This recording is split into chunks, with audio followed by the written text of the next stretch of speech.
In his groundbreaking study that was published in the Journal of Integrative Medicine, Dr. Peter Bablis studied patients with chronic low back pain in a randomized controlled trial. One group received the actual treatment, which was NET, while the other group was given a placebo treatment.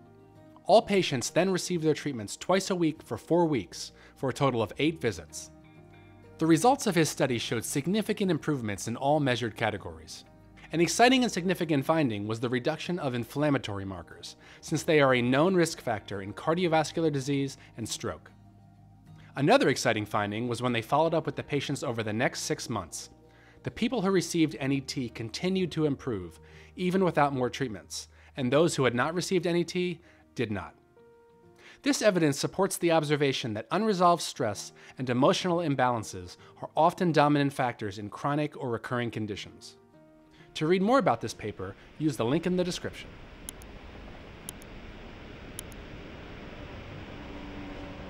One of your first clearings that you had with NET, you said it was so transformative. Mm-hmm.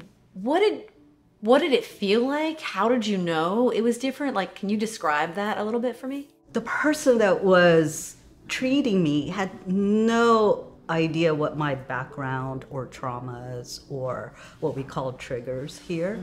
And with that though, it was all with the body and through muscle testing. Right. Was how he got to that specific moment in my life that was very significant, because it was the moment where my parents immigrated from the Philippines and we were left. I still get emotional about it. Yeah, yeah. I was 5 years old and they left us for a year to be able to set up here in America. As that 5-year-old, you don't know what's going on. All you know is they're gone. And you're left with your grandparents who provide for you. But that feeling that your parents are not there stays with that 5-year-old. And with the power of NET and the muscle testing, this practitioner was able to get me through that trauma and what that 5-year-old felt. And that was so transformative.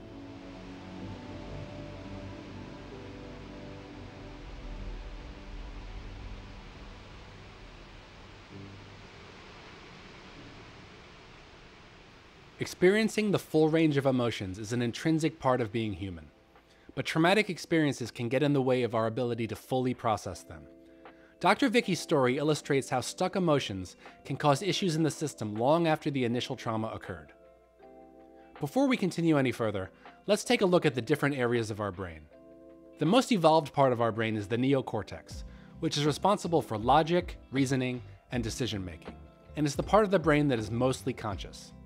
Just beneath that is where our limbic system resides, which is the timeless place in our subconscious that deals with our emotions. And one step further is the oldest part of our brain, the mostly unconscious reptilian region. This area is focused mainly on survival. An additional fun fact is what was uncovered in one's 2017 study from Jefferson University. It showed the cerebellum may be involved in far more than just balance. The evidence actually points to its involvement in the regulation and communication between these areas of the brain, and after NET, it's involved in improving their functional connectivity. This data marks an important step forward for the future of brain science, as well as the treatment of traumatic stress.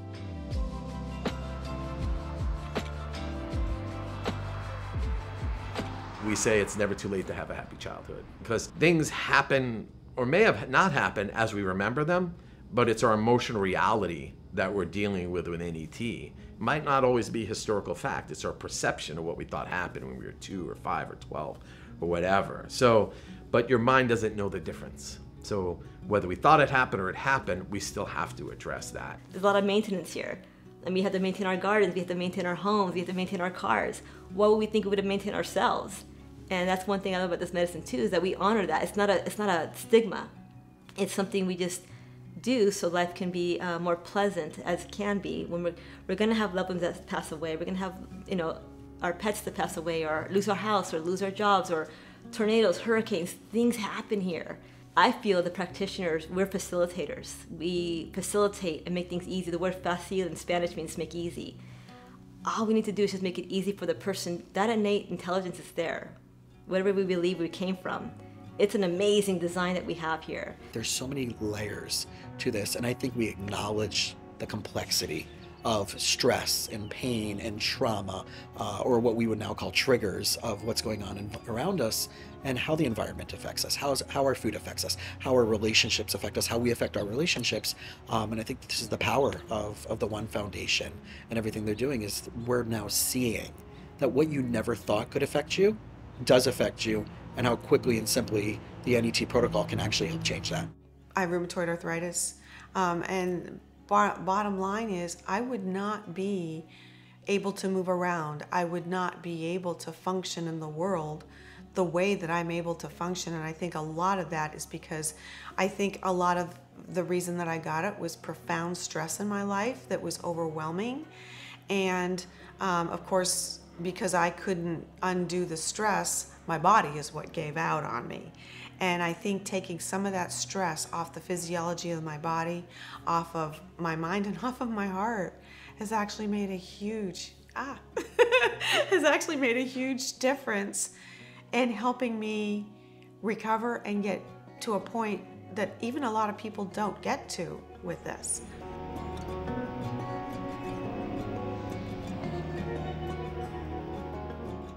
I often say that it's an exquisite privilege to do the work that we do, the work of NET, because you're literally fully being present with someone else's humanity and all the scars, the wounds, the things that they carry with them that weigh them down, and then to see slowly the person becoming like lighter and lighter and lighter, or we'd say capable of being able to have a different perspective, not have the 5-year-old girl running the show, or to be able to have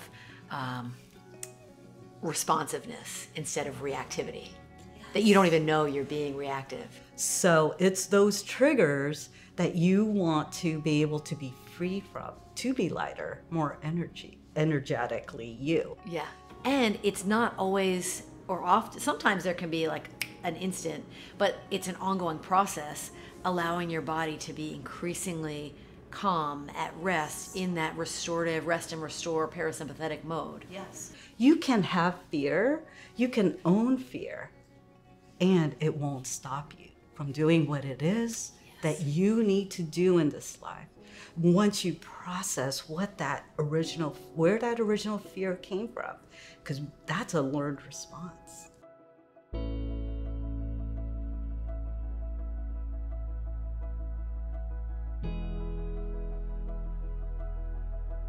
If we can learn it, we can unlearn it. When we're able to calm the subconscious parts of our brain that override our logical brain, we can have more conscious awareness over our actions. I'm excited because people are now looking for answers, especially since what happened in our world the past couple of years. People are asking more questions about what does health mean? Is it just feeling well, or is it the ability to stay well when stress occurs?